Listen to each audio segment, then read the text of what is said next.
I'm here with Grant Petty over the Blackmagic booth, and we're going to talk a little bit about cameras. So if you could actually tell me a little bit, how'd you get started into actually making all this gear and getting involved in this? Well, I was an engineer in post-production, and one of the things I noticed about, the equipment wasn't really that good. It was very expensive. It wasn't really built very well. I mean, Cintel's a classic example of that. I mean, we own Cintel now, so I can pretty much say lots of nasty things about them without them being too angry. I mean, but the machines just weren't very good. They kept reusing technology year after year, and you look at the back of the machine and think, this is 1945 connectors. What's going on here? And that was really the problem. I think a lot of people in this industry were like, how much money can I make? And really how little work can I do for that? And it just it just drove me nuts. I just felt like as a customer, we were never really getting the products that we wanted and that were helping us. And you kind of get told what you were going to have. And you come to the show and get told what technology, was completely out of connection with what we actually needed to do. And I remember going to a booth, of a large NLE vendor, I should say, that's about the maximum I'll say, but I was asking them, there's a big problem with this system, this is a real issue. And the guy demoing it said, oh yeah, I know, I've got the same problem, and they won't listen to me. And I'm thinking, if you guys don't listen to your own guy, you're not going to listen to us. And I remember even, like a year later, there was a major app that took all the error messages out, and there was suddenly all these numbers. And I remember we called up and said, what's this error 20 or whatever it was, and they said, oh, you hear the shuffling of paper, and that means the deck's not in remote. And what do you mean? Well, can we get a list of the error numbers? Oh no, that's so we can give you support. And you realise we're paying them thousands of dollars a year for support plans, and they've just taken the error messages out to force you to buy the support plan. And none of this is actually in our benefit. None of this is what we want. So Blackmagic is just a giant pissed off customer.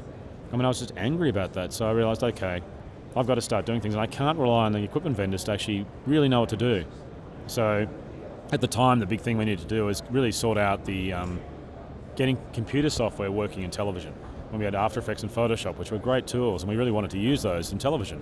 We had graphic designers working for us in post-production who do Photoshop work, and they'd go into the edit suite, and a guy operating a flame, well, not a flame in those days, it was earlier than that, they'd recreate what they'd created on Photoshop. And I'm like, why can't we just take the Photoshop image and send it straight out? So a lot of that capture card stuff we did in really early days was based on that. And then it grew over time to other things, and as we just kept working on various problems. So people notice the things we do tend to be the things that don't exist, products that really haven't been there before, because you're really solving problems and fixing things and doing new types of things. And it just evolved over time. So I mean, a lot of it was just trying to get things to people in a more inexpensive way than they might not have been getting before. Not really, actually. The money wasn't really actually even the thing at the time. I mean, really kind of came in later when you're thinking, well, gee, we seem to be lower cost than everybody else. I don't know why. And people started asking you, saying, oh, but you're so cheap. I'm like, really? I guess. I don't actually look at any other companies. I actually really have never look at other people's websites or any of that stuff because I'm not really that interested. My feeling was that, back in 1993, I realized that sort of everyone else wasn't really on the path of what we wanted. So I just thought, well, screw that. And so I somewhat feel that our booth is almost independent of the rest of the hall because we're just making things that we want to make to sort problems out, and other people are doing their thing. And I think a lot of our stuff is pretty well priced, but I don't quite know why. I think we just keep working to be good at what we do, and that ends up coming back as that. But mostly what we're focused on is really, really properly solving a problem and really high quality. I mean, back in the capture card days, we were doing 10-bit uncompressed and all these high quality levels. That was actually what we wanted. What we actually wanted was 10-bit uncompressed SDI video. Everyone else was doing analog cards, and the problem we had was that they weren't good enough for high-end work. We were trying to do high-end TV commercials, and you couldn't do them on an analog system that was 8-bit JPEG. That just didn't do it. And that's why we did like the first uncompressed card on a Mac that did 10-bit uncompressed. And that was the point. That's what we were attaining to do. And it turned out when you looked at it, so well, we seem to be fairly affordable as well. So that's a bonus, but that wasn't really the primary goal. So now, 2 years ago, you introduced a movie camera, which, I mean, really was disruptive, just in terms of price point, in terms of features. Is movies something you've always been interested in? Did you ever get into production movies, or is this something that you just saw a need in the market for something that was high quality and affordable, and you wanted to give that to people? Yeah, there was a few steps before that. I mean, I'm a post-production guy, so it's high-end TV commercials. That was the thing I did. I used to be a telecine engineer. I'd spend time tweaking the telecine. I mean, I used to put spectrum analyzers on the PEC outputs of an old Syntel telecine and find where the clocks were leaking into the pictures and causing little, detail issues. And you'd really be working the scanner to get the best images out of it. And the post houses in town that had the best quality images were the guy that was best at basically working that film scanner to get the best images out. So that is my background, and then. So, we bought DaVinci because, we actually had a post-production company at the time and we wanted to buy an extra DaVinci system and realised they're in a terrible state. So we looked at them and thought, well, we could actually fix these guys. They know things we don't, or, they're strong in things we aren't. The technology in DaVinci is very good, but the implementation was very poorly done. And those things we're very good at, like, the hardware control panels and the UI and all these other things that needed to be improved, software, team management, stuff like that. So we'd done a lot of work on DaVinci. We'd really sorted it out. But the big issue we had was that we wanted more colorists. I've always felt like color is the emotion track of video and TV commercial, movie. So I thought it was really important that we could get color correction as an art form in a much wider group of people. So we did the Resolve Lite to do that. I thought, people are going to be able to download it. They're going to get to know the craft of color correction, and it's going to become one of those skill sets that people can do well and make a living in and expands. But the problem is, all the cameras are out there are video cameras, and they already pre-clip the images. The images look kind of okay, but when you try to color correct them, there's no detail below black, there's nothing above white. They're clipped, they're linear. And so I thought, well, we need actually, what we need is a lot of log images coming in, a lot of, wide latitude images coming in. Where are we going to get that? So we started talking to the camera manufacturers and say, hey, can you guys maybe make something a bit more affordable, or, we want to really try and get a lot of content coming in so the DaVinci guys can start working the color. And they can really get some dramatic stuff, not just basic bounce stuff, but really creative grades, really, the same stuff we used to in film and in post-production. That's what TV commercials look like that, and, movies look like that. But they just, okay, like they just didn't really think much of it. And so I thought, what are we going to do? So I thought, well, maybe if we did our own camera. Because, at the same time, when you're looking at the problem, you had all these Canon 5D guys that were shooting in 1080 video, and it had a lot of problems with automatic gain control in the audio, automatic IRS, they couldn't focus properly, but the lenses were great, and they had a large image, great lens, but then really bad compression system, and things like that. So we thought, well, what happens if we made a product that was a companion for a 5D, so you could buy our camera and use all your lenses with it? Because it's harder to do an EF mount lens, of course, than say PL's easy to do. EF is actually a lot harder because it's a lot more precise. So we thought, well, maybe if we did that. And we worked really hard on it, and we got, obviously DaVinci technology we could use, and we got this great little wide latitude camera, but I did want it to be very small and really tough, but have all the kind of features in it, metadata, all these other things you kind of needed, but a big enough screen to be able to focus properly. And that's really where it came from. And of course, we didn't expect people to be that excited by it, but I guess in hindsight, it's like, well, it's pretty logical. I mean, you're bringing a cinema camera to market that's incredibly tiny size, and we did get it affordable, it was pretty affordable. So yeah, it was a shock, and that's kind of where it evolved from. So that was really that issue. So now, a few years in a row, you've introduced new models. Now the newest model really it's more of an extension of what you've been doing, and now it's including a lot of features that I think people are asking for. How do you see this new camera fitting in? Is this more of a long-term solution now that you can use this body with multiple new sensors? Yeah, very much. We saw our the small camera, and we designed it to be a small camera, to be handheld. I think we literally said, the world's first handheld digital cinema camera, because in some ways it was tiny enough. And my feeling at the time was, if it's a similar size to a 5D, those guys will want to use it the same way. So if we should try and make it as small as we possibly can, and about the same price, so that way you can, you've spent that on that camera, so you could spend it on this one. But the first thing we noticed, people rigging them up, and I'm thinking, why are people rigging these cameras up to such a huge? Some of the rigs are insane. Yeah.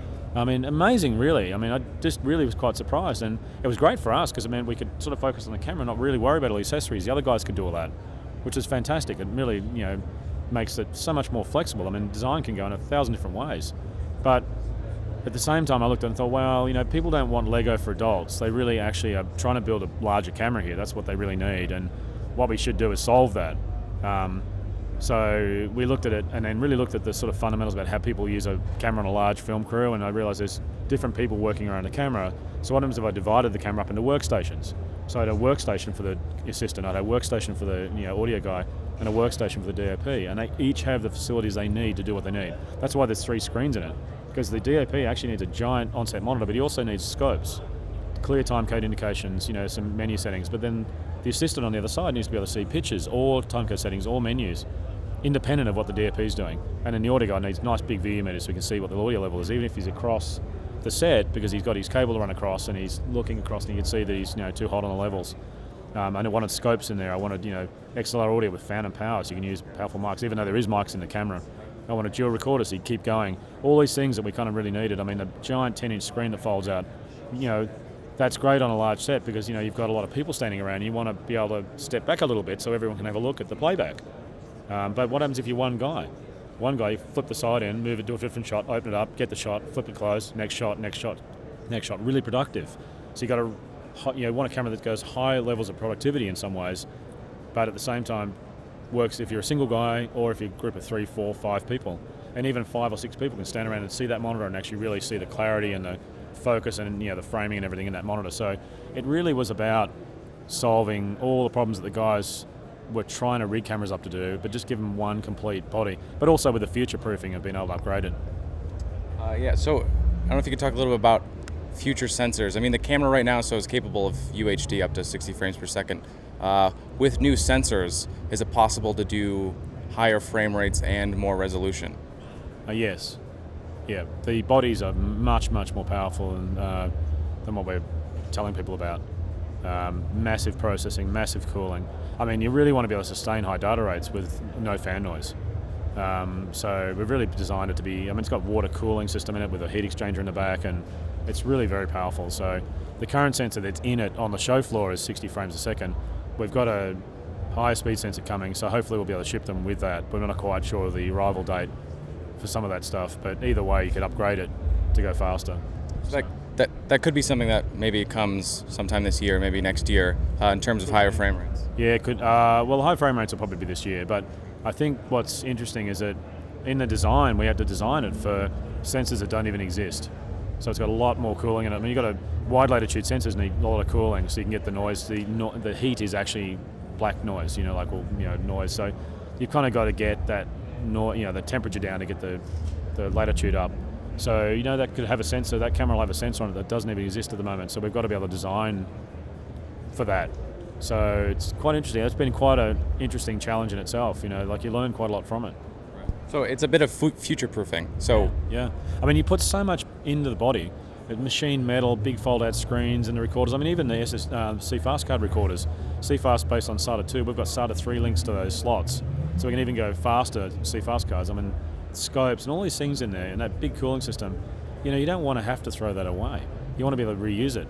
I want to be able to, like I was saying to the guys, I mean, you could even get such a bizarre situation where, what happens if we had a different sensor with exactly the same technical specifications, but it just looks different? Why wouldn't we use that? You could literally go, oh, gee, that sensor looks so beautiful. But it's the same frame rate, but it's almost like in the old days when we could choose film stock, and you'd be able to choose a film stock based on kind of the look you wanted. What happens if you could actually buy a camera that had a different look? And it's really the same body, so you could upgrade to that look if you wanted to. So I think there's some flexibility in that body that it's kind of going to be fun to take advantage of ourselves, So you see the potential for possibly using multiple sensors maybe on the same shoot if they have different sensors for different reasons?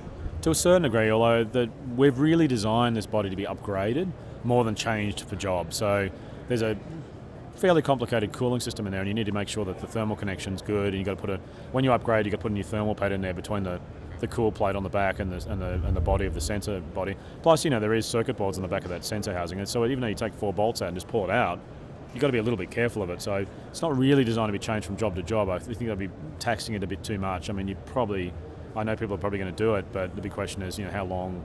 It's pretty stable electronics and a nice, simple mechanism, but I'll be nervous about that. It's mostly designed to be upgraded, but our hope is if the body's cheap enough, then you can just buy another whole camera and it's okay, and you can do that occasional switch, but you wouldn't be doing it every day, hopefully. So the possibility exists probably to use all of your current sensors maybe in this camera? Yeah, we've had a bunch of people saying they'd like the 2.5K sensor in there.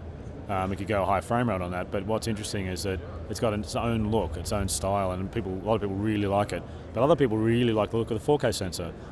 So I think it's nice. They've got a different look. They're both very organic, but they've got a different style. And so creatively, people are like, actually, I'd like, some people would like to see the 2.5K sensor in there because it's got it's a really wide latitude. It's got such a rich sort of look. I mean, how do you describe a look on sound? It's quite funny, but it's just, it's creative, quite creatively. It's kind of a creative choice, I guess. Just nothing to do with tech specs. It's actually how's it look, which is what film was sort of like. I mean, it was sort of tech specs, but how did it look?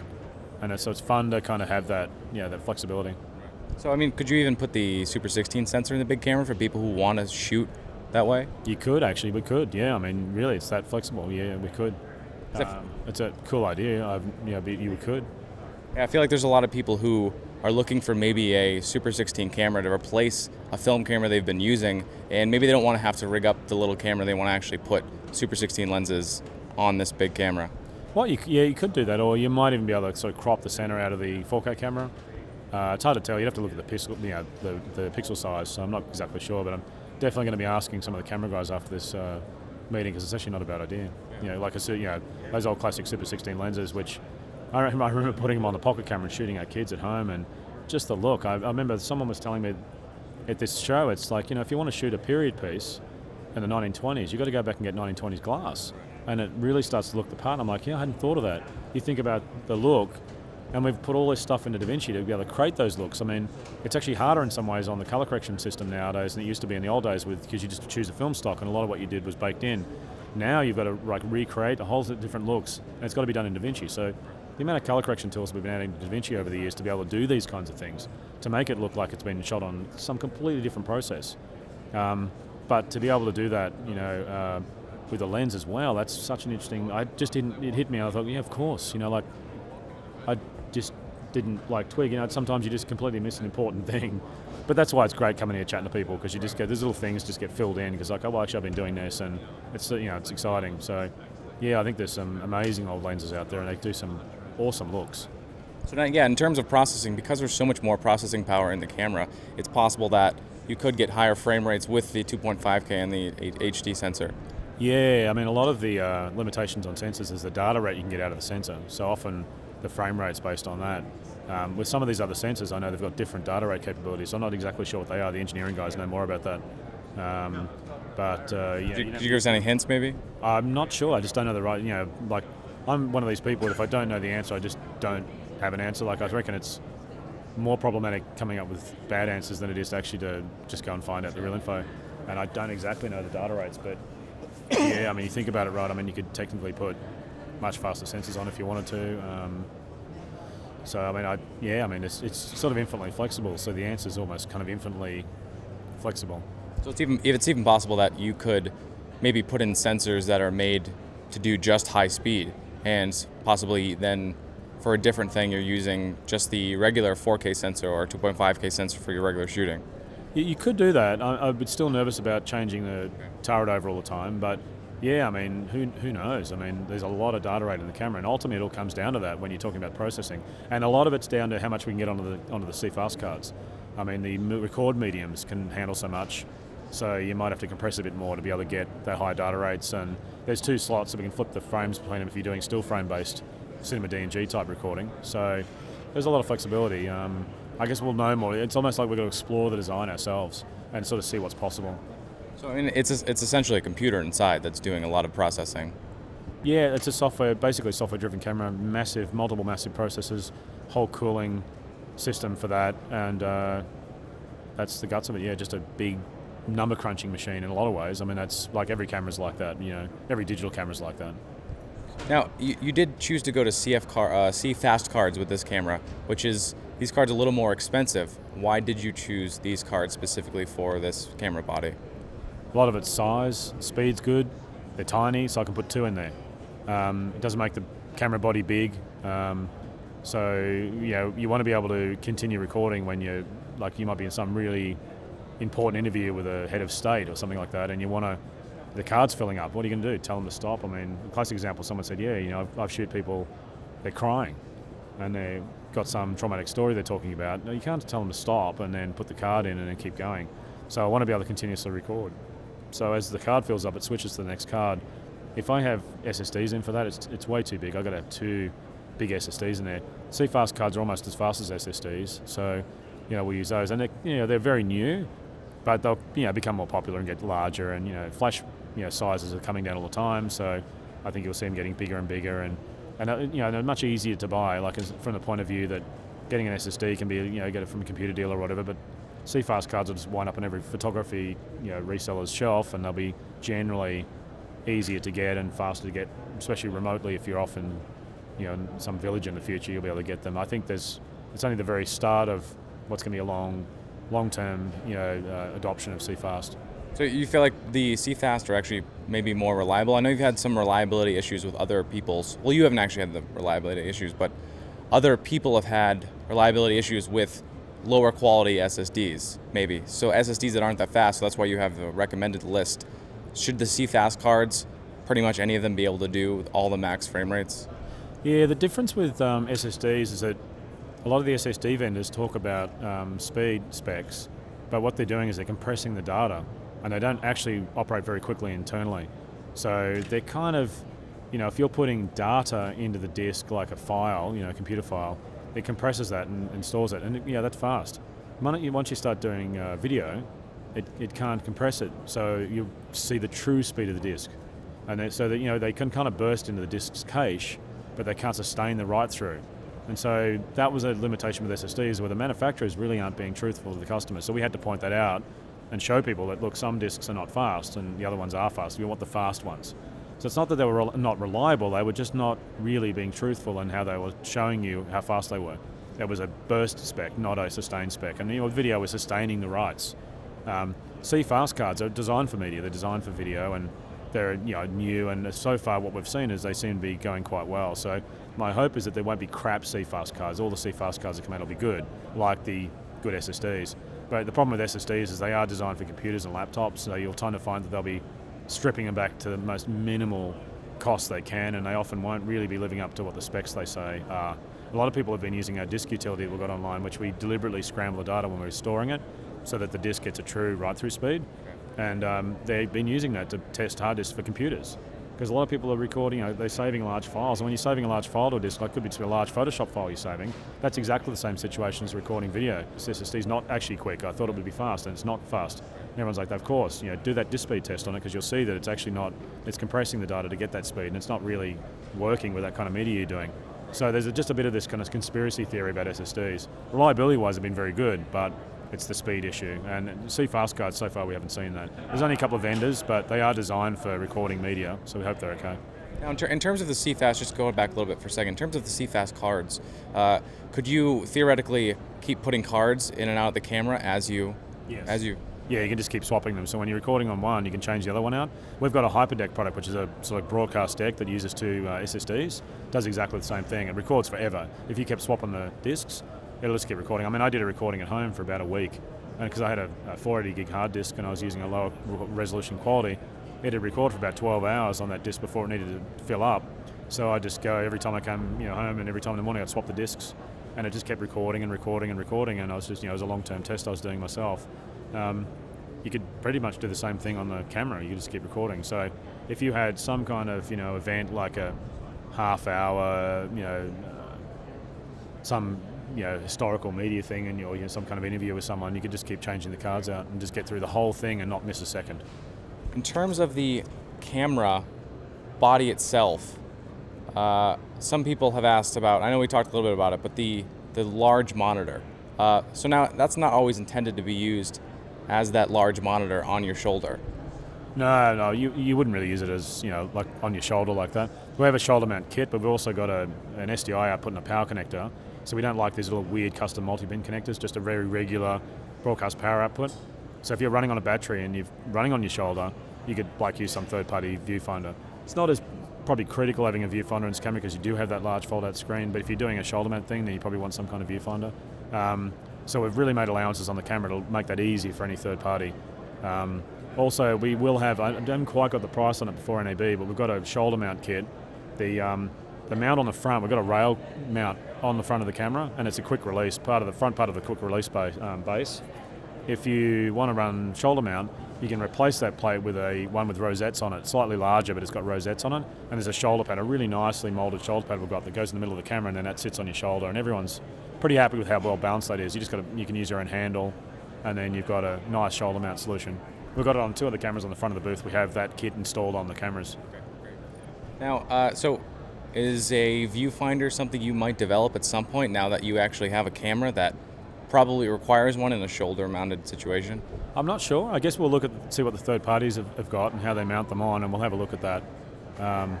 I like to use sort of third parties for things as much as I can. A lot of our products, I mean, pretty much all our products are open standards, and we've got SDKs for everything. And a lot of times the third parties can step in and do some really nice solutions. So, like DaVinci's a classic for that. We've got a lot of third-party control panels that people use, and that's always nice to see that. So we don't have to have everything, but we'll probably see. I guess we'll see what people do and get a feel for what's sort of going on. We don't have to make every decision at the start, I guess. So now, and the camera also has 12G SDI, which even 6G isn't even quite standardized just yet. So you guys keep pushing the SDI spec. Is there some point where that SDI may actually allow you to shoot much higher frame rates than maybe internally you might be able to? The 12 gig SDI let us do 60 frames per second Ultra HD. Generally, my feeling is 6 gig is the most important because, of course, that gets us into Ultra HD. 12 gig just gives us higher frame rates. So a bit higher power, 12 gig, but I think it's got its place. They'll both have their place. As far as frame rates go, well, I mean, if you're running up to 60, then you'd be able to directly output that. Camera can go faster than that, so I'm not really sure if there's a desperate need to go faster on SDI. But I don't know. It's hard to tell. We'll see what happens in the future. I mean, there's the only 12 gig products is like pretty much us. Right. On the booth, we've got 3 different products that have got 12 gig SDI.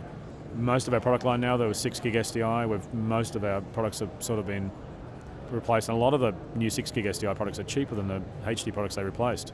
But of course, every 6 gig product and every 12 gig product switches between SD, HD, and Ultra HD. So it just gives you higher data rates and frame rates, and it's pretty much it's a fairly simple thing to do. So one of the things people have talked about is I know that you have been trying to unify the firmware between all the cameras, and I know so there are certain things that people want, like audio meters, and they're trying to format the cards in the camera. Yeah. I don't know if you could talk a little bit about what are the difficulties in terms of actually getting those things on your camera, because a lot of cameras do already come with the ability to format cards and manage the media on the actual camera itself. I don't know if you could talk about the difficulties with that. We're not really unifying the firmware on the cards, but what we are doing is obviously adding features. We kind of ran into NAB and we kind of wanted to show the big camera, so we kind of had to pull a bunch of guys and get working on that, but we have a software update for the original cinema camera and the 4K camera that didn't quite make it to NAB. We need one of the guys that were kind of busy with the URSA. So we're going to be adding things like autofocus, and there is audio meters. Actually, already in the firmware, there's audio meters and a histogram. We've just been arguing a little bit about how we're going to put that on the screen. So we've kind of a little bit of a UI, tense discussions about kind of how we're going to fit that. And we've been talking to some of the guys. Some of the guys on the cameras on the show have actually been engineers talking with people, just sort of being quietly sounding about, like, here's kind of the options that we're looking at. What do you guys think? And you can have a lot of discussions at the show, and you go, okay, that's where we feel like it's going to be. So it's just really one of those things. In the initial days, our focus was really on just getting good wide latitude shots down, making sure the quality was great, making sure we had everything sorted out. We metadata and all the things we needed for the actual production pipeline, and then just dropping these other things. And they're fairly simple things to do, but it's like everything, you've got to QA them and get them all done. So we're on the verge of just having a whole lot of that stuff done, but now the NAB's out of the way, we can do it. So media management could be on the horizon in terms of formatting cards. Yeah, you've got all that stuff. But it's just software. The camera runs software, and that's all that is. So yeah, absolutely, that'll be 100%. Like this time next year, or even this time in 6 months, you'll probably find all that stuff in the cameras, because all these cameras are software upgradable, so you'll find software updates to add that. So really, it was just a matter of time before you actually put all these things in the camera. Yeah. Okay. Yeah. It's like you work through the most urgent things first, and then you kind of work your way through. So it's just the whole thing just became a lot bigger than we thought, quicker than we thought, and a lot of really big things came in. People needed certain things. You're like, well, okay, formatting or deleting files on a card. Well, actually, this other thing's a bit more urgent than that. Like a classic example is autofocus. If you're using an EF mount lens on the 4K camera, it's tougher to focus than it is on the 2.5K camera. So, we really want to put all the autofocus stuff in first before we then do other things. So you kind of just prioritize the right thing in the right order. And then so RAW should be coming as well to the 4K camera, and also when this camera ships, ideally you want RAW in it. Oh yeah, that'll have RAW. The RAW is in the version that's in testing in the lab now. So it almost made it for NAB. We didn't quite make it. So the 4K camera as well should have RAW at some point soon. Oh yeah, that's actually already in the camera now being tested. So hopefully in a couple of weeks. Yeah. I mean, also too, some people have been having some issues with the 4K camera. I feel like they're seeing a lot of noise and some other issues. I don't know if you can speak a little bit about people having issues with the 4K camera. Not real. But people aren't having issues with the 4K camera. The 4K camera is really good. We've had great reports on it, but we did have a couple getting out where the calibration software wasn't actually doing its job properly, so they had to get returned so we could recalibrate them. You can get that a little bit sometimes. When you get production variation, we had some delays with that camera because there was a lot of variation that was very different to the initial prototype sensors we had. So we had to kind of rewrite a chunk of code to really just change the way we're doing it because the production sensors were different. Sometimes you can get a little bit of that, but it's like everything. They're fairly complex products, and people are using them in a lot of different ways, and then they're calibrating the output images too. So, we had a couple of cameras that had to come back and get recalibrated, and then we got them back out again. But otherwise, it's been pretty smooth. Actually, people have been pretty happy. I think the big thing about cameras is that you can't really. My feeling anyway is that you can't really finish a camera and go, okay, there it is, it's done. You do need a bunch of early adopters and feedback to kind of guide you in somewhat. I always feel it's a bit arrogant to actually say, okay, here's this awesome camera.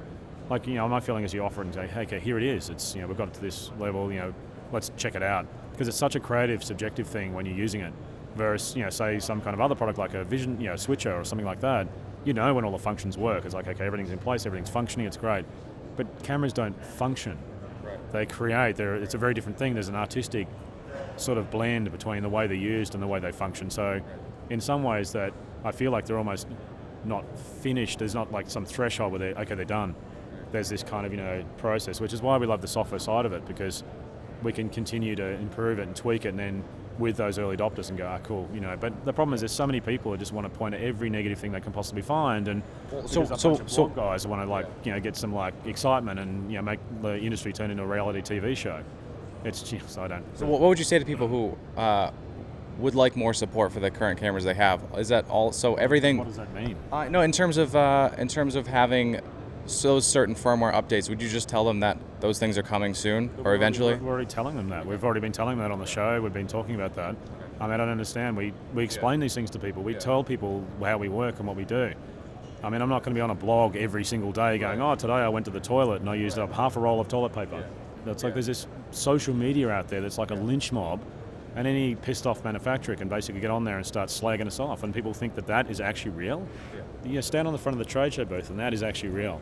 So there's this online lynch mob sort of thing where nothing you do is going to make anyone happy. Right. And it just doesn't matter. It's so irrelevant, absolutely irrelevant. Because when you stand on the front of the booth, I stand on the front of the booth and I'm talking to people, so people can come up and kick my ass if something's wrong.